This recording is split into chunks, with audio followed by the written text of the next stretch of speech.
السلام السلام عليك زين الأنبياء السلام السلام عليك أتقى الأنبياء. بسم الله الرحمن الرحيم.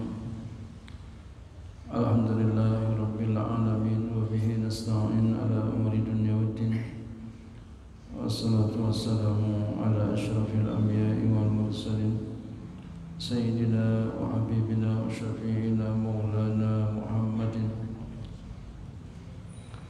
وعلى آله وصحبه أجمعين. سبحانك لا علم لنا إلا ما علمتنا إنك أنت العليم الحكيم. ولا حول ولا قوة إلا بالله العلي العظيم. أما بعد. قال الشيخ الإمام أحمد بن عطاءillah السكندري رحمه الله تعالى وأدام نفع في علوم في الدارين آمين. وانظر إلى قوله صلى الله عليه وسلم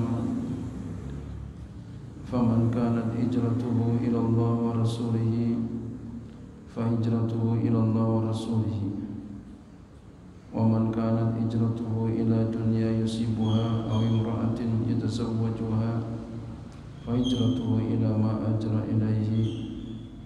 فافهم قوله عليه الصلاة والسلام وتأمل هذا أمر إن كنت ذا فهم. فمن كانت هجرته wanzur ila qawlihi, perhatikan olehmu kepada sabda Nabi sallallahu alaihi wasallam, faman kanat hijratuhu, maka siapa saja yang hijrahnya ilallahi wa rasulihi, kepada Allah dan Rasulnya, fa hijratuhu ilallah wa rasulihi, maka hijrahnya kepada Allah dan Rasulnya. Wa man kanat hijratuhu ila dunya yusibuha, siapa saja yang adalah hijrahnya kepada dunia yang akan dia dapatinya, aw imra'atin, atau kepada perempuan yatazawwajuha, yang akan dia nikahinya, fa hijratuhu ila ma ajra ilai, maka hijrahnya itu kepada apa yang dia hijrahkannya. Fafham, maka pahami olehmu kaulahu, akan sabda Nabi alaihi salatu wasalam, wa ta'ammal hadzal amra, dan renungkan olehmu akan ini perkara, in kunta za fahmin, jika engkau seorang yang mempunyai paham. Jadi kata beliau, pahamin biar paham.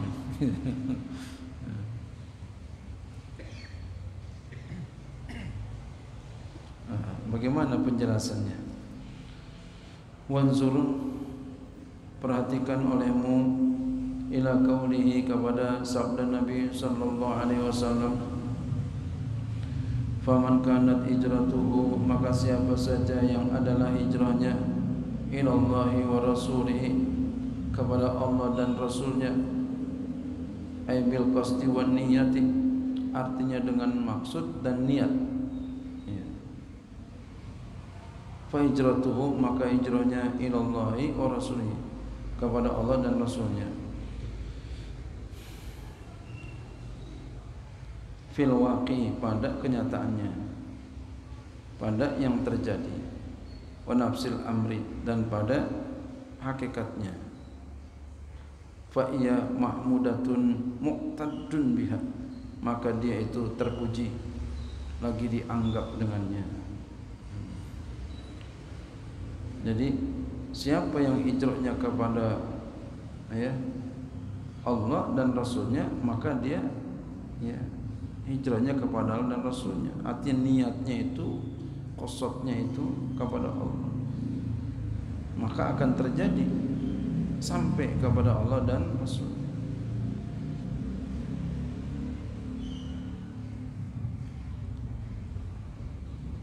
Dan itu terpuji, sangat bagus sekali.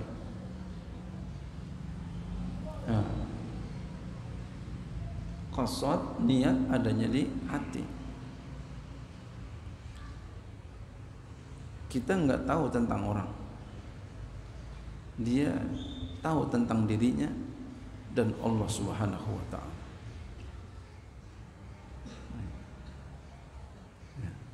Atau orang yang diberitahu oleh Allah Subhanahu wa ta'ala.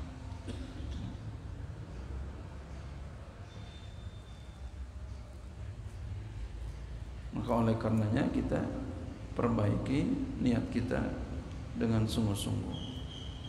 Ya, apa niat kita? Biar apa? Biar aktivitas ibadah kita tidak sia-sia. Wa man kanat hijratuhu, dan siapa saja yang hijrahnya ila dunia, kepada dunia, yusibuha, yang akan dia dapatinya, aw imra'atin, atau kepada akhirat, atau kepada perempuan, yatazawwajuha, yang akan dia nikahinya, fa hijratuhu ila ma hajara ilaih, maka hijrahnya kepada apa yang dihijrahkan. Dikasih tuh hijrahnya, dunia dicari, perempuan dicari, dapat. Faham, maka pahami olehmu kaulahu, akan sabda Nabi alaihi salatu wasalam, wa ta'ammal hadzal amra, dan renungkan olehmu akan ini perkara, in kunta za fahmin, jika engkau memang orang yang punya paham, pahamin. Yakni ia kehendaki anna fi hadzal hadisi tanbihan, bahwa pada ini hadis terdapat peringatan alal maknal mazkuri, atas makna yang tersebut. Ya, ini peringatan. Wa mawdi'ul i'tibari wa ta'amuli wa syaqqus tsani, dan tempat ya, i'tibarnya dan perenungannya itulah bagian yang kedua. Akni fa hijratuhu ila ma ajra ilaih, aku kehendaki hijrahnya kepada apa yang dihijrahkan.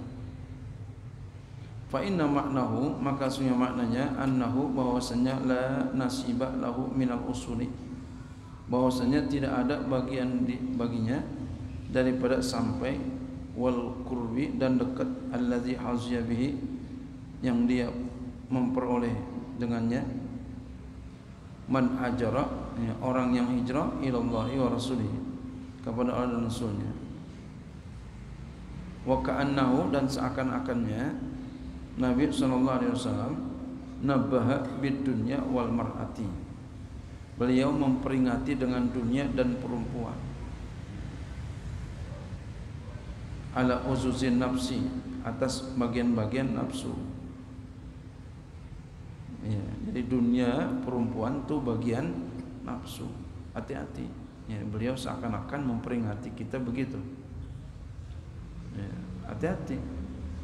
Kita mencari dunia, kita mencari perempuan, jangan sampai nafsu. Ya, pernah ada orang minta nasihat sama saya tentang mau nikah lagi.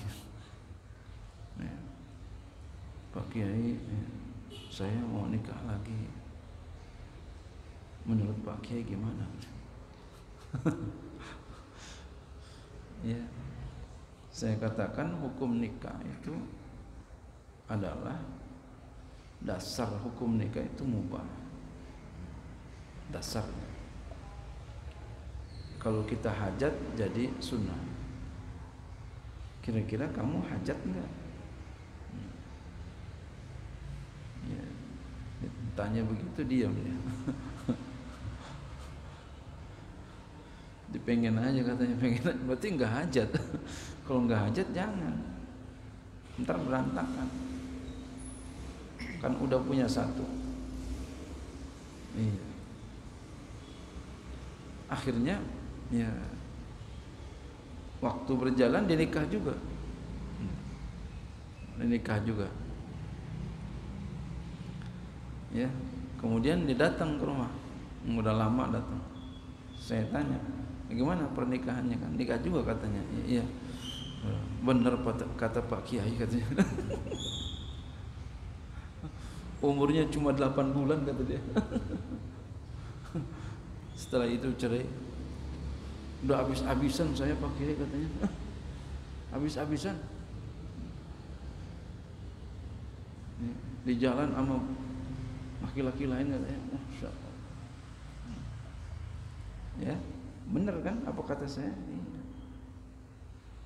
Kalau hajat silakan, tapi kalau enggak hajat jangan. Karena hukumnya begitu.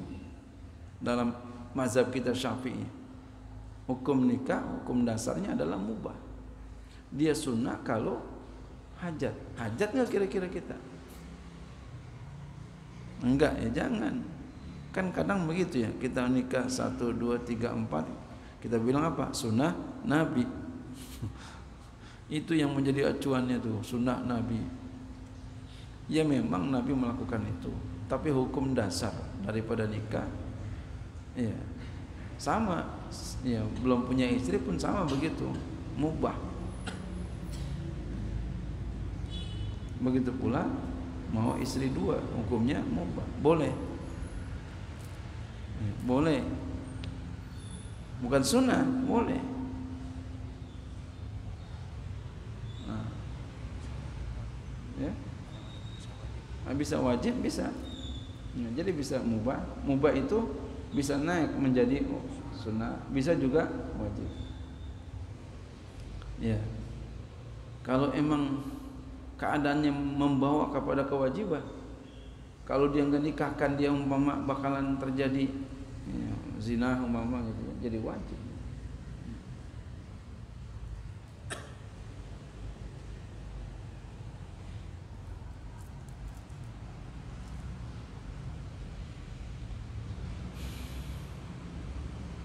Ya, kalau ini kan dia enggak hajat, enggak perlu, cuma mungkin melihat orang-orang gitu. Lihat sekelilingnya seperti itu. Jadi kita apabila ingin melangkah kepada sesuatu, ya kita lihat dulu penilaian agama. Bagaimana agama menilai? Insya Allah apa yang diperintahkan oleh agama, di balik itu ada dampak positif buat kita. Apa yang dilarang oleh agama, di balik itu ada dampak negatif, maka jauhin.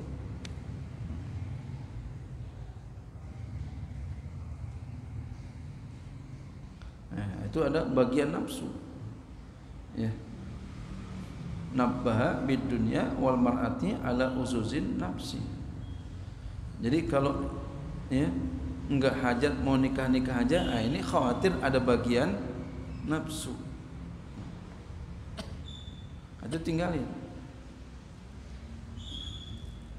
Kalau enggak ada bagian nafsu, ada hajat, boleh silakan.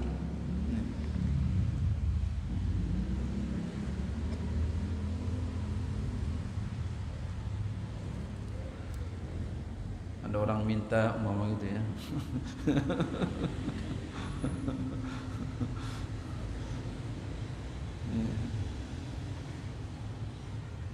Kompromi dulu sama istri, boleh apa kagak? Dibawain aja serampangan ya.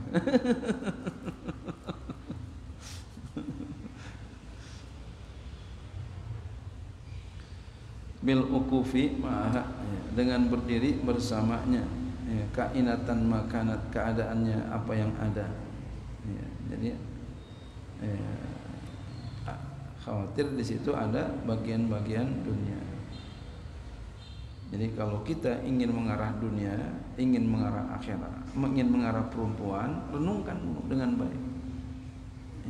Renungkan dengan baik. Ini dunia, ya, ini dunia atau nafsu. Ini dunia atau ini nafsu atau bukan nafsu.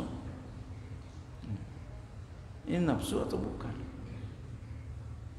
Kita lagi mau berbuat, mau meraih dunia atau meraih perempuan, kita pikirin ini nafsu atau bukan nafsu. Ya kalau nafsu mundur.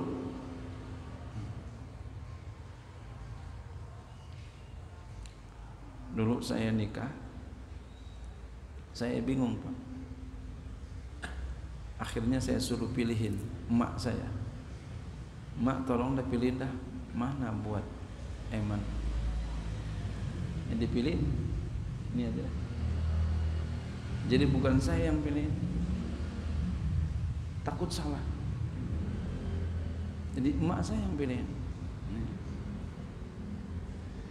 Jadi saya buang nafsu saya itu.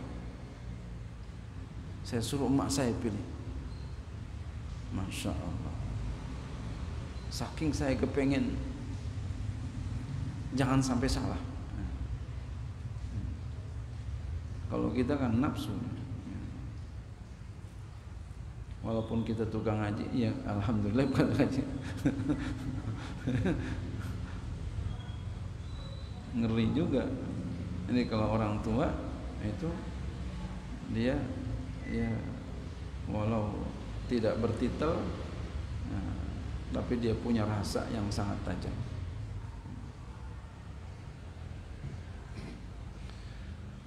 Faqauluhu fahijratuhu ilallahi wa rasulihi, maka perkataannya maka hijrahnya kepada Allah dan Rasulnya, wa maknal irtihali, itu makna berangkat minal akwani ilal mukawwini, kepada alam kepada yang menciptakan alam. Jadi hijrah kepada Allah dan Rasulnya itu berarti apa? Kita berangkat dari alam kepada yang menciptakan alam. Jadi kita ibadah itu bukan nyari pahala, kita ibadah bukan pengen masuk surga, bukan takut neraka. Kita ibadah karena Allah Ta'ala. Bukan kita enggak mau masuk surga, bukan kita berani aman neraka, bukan. Yang paling pokok adalah kita karena Allah. Kalau Allah cinta, insya Allah dimasukkan ke dalam surga, dijauhin dari neraka.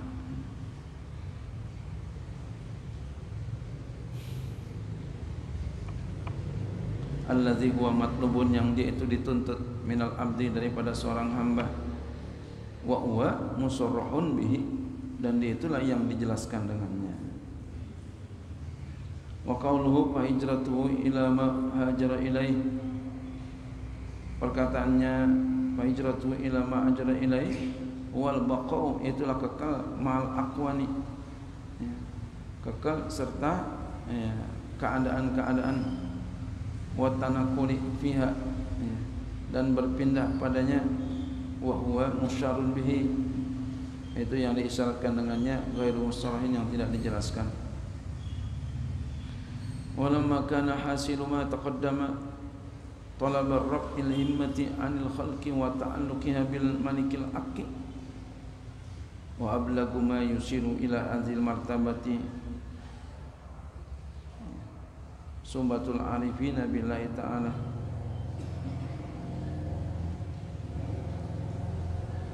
Amara biha fi dimni qawlihi la tashab. Walama, dan tatkala kana adalah hasilu ma taqaddama, kesimpulan apa yang telah lalu, itu raf'a talabil imati, mengangkat, menuntut, terangkat semangat, anil khalqi, daripada makhluk. Ya, diangkat, dibuang maksudnya semangat dari makhluk, wa ta'alluqi, dan bergantung kepada makhluk, menuju bil malikil haqi, kepada raja yang hak, Allah Subhanahu wa ta'ala. Wa ablagu ma yusunu ila azil martabati, dan yang paling sempurna, ya, yang paling balag, ya, sesuatu yang dapat menyampaikan kepada martabat ini adalah suhbatul arifina billahi ta'ala, bersahabat, sohbah kepada orang-orang makrifat kepada Allah Subhanahu wa ta'ala. Nih kayak begini namanya sohbah nih Pak. Ini begini namanya sohbah. Sama guru banyakin kayak begini. Terduduk lagi, namanya suhbah. Itu dalam tasawuf begitu. Sering-sering banyak duduk sila sama guru.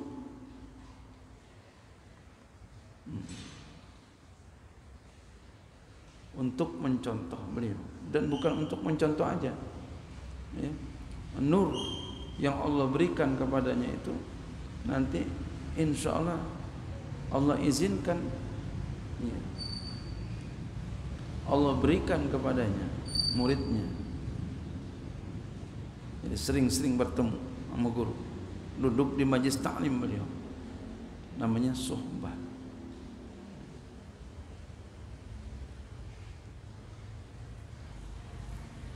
Amara biha, maka beliau memerintahkan dengannya, fitibni kauni, pada ya kandungan perkataan beliau, la tashab man la yunhiduka haluhu wa la yaduluka 'ala Allahi maqaluhu. Nanti kita baca ini, la tashab. Nah, jangan kamu temenin orang yang keadaannya tidak membangkitkan engkau kepada Allah, orang yang perkataannya tidak menunjukkan kepada Allah. Jangan berteman sama yang begitu. Walaupun ganteng orangnya, walaupun cantik orangnya, walaupun banyak duitnya, walaupun tinggi pangkatnya, jangan berteman sama yang membangkitkan kita kepada Allah. Walaupun buruk wajahnya, walaupun miskin hartanya, walaupun enggak punya jabatan, tapi membuat dekat kita kepada Allah, temenin yang begitu. Nah, minggu besok ya, kita kaji ini insyaallah. Wallahu a'lam bishawab.